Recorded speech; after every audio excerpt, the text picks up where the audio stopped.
90 minutes we have just witnessed between Sunderland and Arsenal. You can see what it means for the league table. Sunderland up to third. Arsenal still have their lead at the top. They were hoping for it to be 9 points, but it wasn't. In the end, it was goal shared, points shared. Sunderland salvaging that point and David Seaman here in the studio. And David, they came so close. So close. But Sunderland, you've got to give them credit. You definitely have. There was some chances in that second half, and even right at the end, Marino's chance there was a fantastic block by the defender. But yeah, just a great game to watch. I came in with a massive smile because we were 2-1. They are pinching themselves, those Sunderland fans, right now. The journey they have been on over the last 5 years to get to this point, and they are now third in the Premier League with that point. Arsenal do extend their lead. They were so close to making it a 9-point gap to Manchester City. They have to settle for 7 points before City play Liverpool tomorrow. Great drama. What a start to our evening's football. Remember, we've still got Chelsea Wolves to come live, kicking off at 8 o'clock tonight. But a real twist at the top of the table this evening after Bukayo Saka had got Arsenal on the comeback trail in the second half. A great strike from Trossard. But it was Mr. Brobby who had the final say as Sunderland fought back. Dan, Brian, well done. Dan, a lot of people were asking before this game. We'd find out in the next few weeks about Sunderland starting today. What have we found out? I think you saw again the fight in the team. It's incredible. The boys work so hard, throughout the whole week, and we show it on the pitch. We fight to the end. Just the amount of late goals we've scored, it's brilliant. You got the first goal. You got the ball rolling. First goal from the feet in 2 years. What was said at half time? Yeah, they caused us a lot of problems, to be fair, in the game. We was camped in on the edge of the box. We knew we'd have to take our chances at set pieces and be a lot more aggressive off the ball. And obviously going in 1-0 up, we thought we could get something out of the game, and in the end we did. Brian, you were sent on. What did the manager say to you when he sent you on? Just that I need to be important. Hopefully with the goal, and today they did. Just talk us through that goal, that equaliser. I think it was a long ball. I don't know from who, but then the big man with a good header, and I was at the right place. How immense has the man been alongside you today? Yeah, really good, really important today for the team. So, yeah. Dan, do you sense there's something really special happening here at Sunderland? You've taken on the best team in the Premier League, arguably one of the best teams in Europe, and in fairness, gone toe-to-toe. Yeah, we're very calm, to be honest. It's a long season. We've had a good start, obviously, but it's been a lot of games that have been tight. So, if we keep going like this, hopefully we can, achieve our goal. Well, listen, well done to both of you, but Dan, particularly well done to you. Brian, do the honours. You are the player of the match. Well done. Thank you. Cheers. I'll do this. Thank you. Both of Sunderland's goal scorers this evening. What a moment. This one will live on in the memories for them because it was such a significant night for them. Salvaged a point late on. We just heard from Brian Brobby, so let's have a look at his goal, the equaliser, 2-2, 94th minute. Sorry, David, but can you talk us through this? It's a little bit unlucky, we get a little deflection off Saka there, and then Pallard is causing havoc again. Whether Raya should come, I'd question that. And the way that he comes for the ball, he's coming to try and catch it. And is he aware of the guy getting really close to it? Gabriel's trying to hold him off. He tried to get a free kick for a head, high boot, but his head was low. It's a great finish by Brobby, but I just question the decision of Raya, whether he should have come and tried to punch it rather than trying to catch it. And he'll be absolutely gutted considering the record we've been talking about of clean sheets and the string of clean sheets that they have had. Yeah, definitely. And he's made some fantastic saves in the game as well. He even made a triple save. He gets cancelled out for offside, so apparently that doesn't count. But he's been making some fantastic saves. But I nearly said it's so disappointing. But when you look at the overall game, I think fair result in the end. Yeah, just about a fair result. Just about. Look at the points from losing positions. Sunderland have amassed the most this season. They're a newly promoted side, but you wouldn't think it, would you, Gary? Yeah, no, it's a great start, isn't it? And it's all about attitude. That when I look at that, I feel like, that's about attitude, and that's about not getting your head down in difficult moments when you go behind in games. So it's a great achievement and a great start for them. And again, they've done it tonight and earned themselves a point.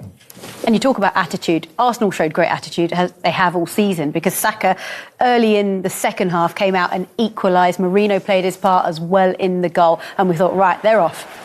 Yeah, it was a great reaction, like I said, in the second half. Look at Declan Rice, he's absolutely superb. I thought he was terrific all game today, winning the ball back with a high press. And then obviously Saka finishing it off in the near post. You just look at Declan Rice here, his attitude, his desire to go and win it and press.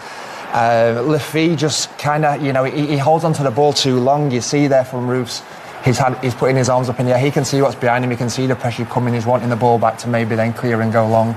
That's the only time I saw in the game up until this point that Sunderland took risk. I thought it was a risky pass into midfield. They didn't need to make that pass. It wasn't really on to build out from there because the two centre-backs were split. It was in a sticky situation. For me, the ball goes back and you clear your lines.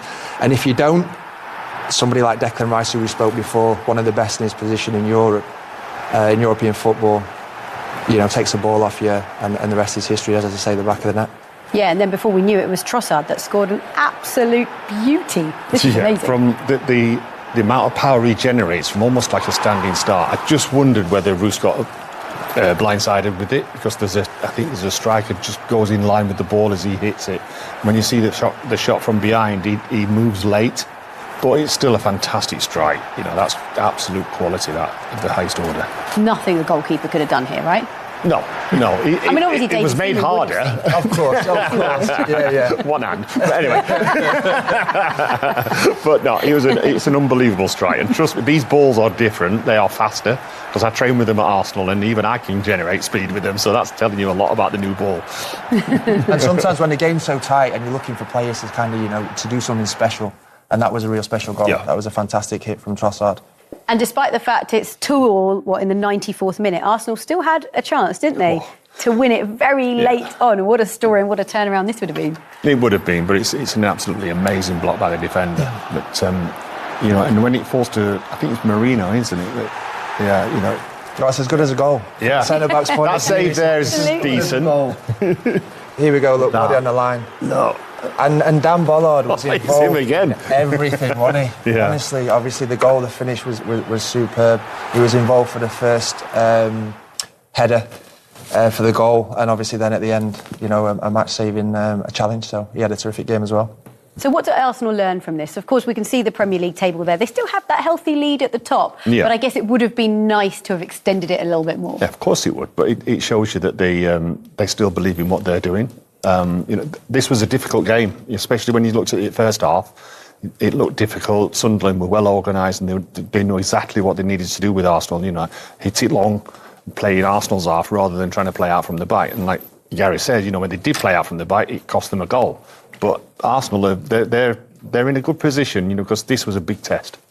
As for Sunderland, third in the table. How are they doing this? Yeah, dreamland. Yeah, like I said, attitude, the way they're playing, unbeaten at home. They're obviously generating the atmosphere at home.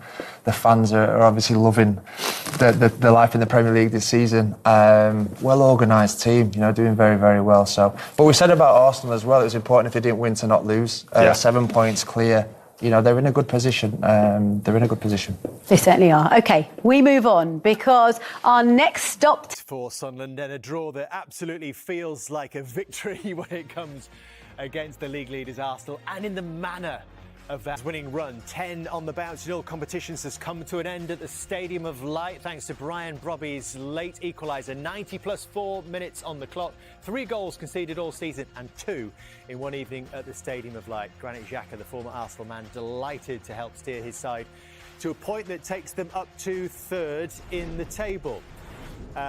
This is the Sunderland equaliser, Gary. Is it inevitable almost that Dan Ballard's in the mix again? Yeah, interesting how he's up there again, isn't it? We spoke about having to find a way to create chances against Arsenal because they are a unique test. And to be fair to Sunderland, they've found a way. They've gone to Ballard twice with balls into the box, and Arsenal have struggled to deal with the second phase. Bit of Darren Bent about that finisher, I think, as well, from Brian Brobby. His first shot in the Premier League. And his first goal. It's almost one of those where, to be fair, the goalkeeper's made a decision for him, and it's a really, really nice finish. What about this? Dan Ballard again, Darren, in the right place. Yeah, it was. Calafiori probably should score himself. I think he gets too much on the header rather than really trying to go back across goalkeeper and low. But Dan Ballard there, as you said, they're putting his body on the line. He throws himself at it. it's close to giving away a penalty there, but it's a really, really good block. And the reaction, to be fair, from blocking, that tells you all about the Sunderland performance this evening. Do you think an Arsenal fan, if there was one around, might reflect that it is actually not a bad point? That is, I mean, Gary was talking about it earlier, and he's right, to be fair. Once it settles, because they'll be thinking 2-1 up, it should be all 3 points. But Sunderland's a tough place to go, as we've seen so far this season. So I think in a few days' time, they'll reflect and say it's a point well gained. Well said. More reaction on Sky Sports News and across our digital platforms and with us after the Chelsea.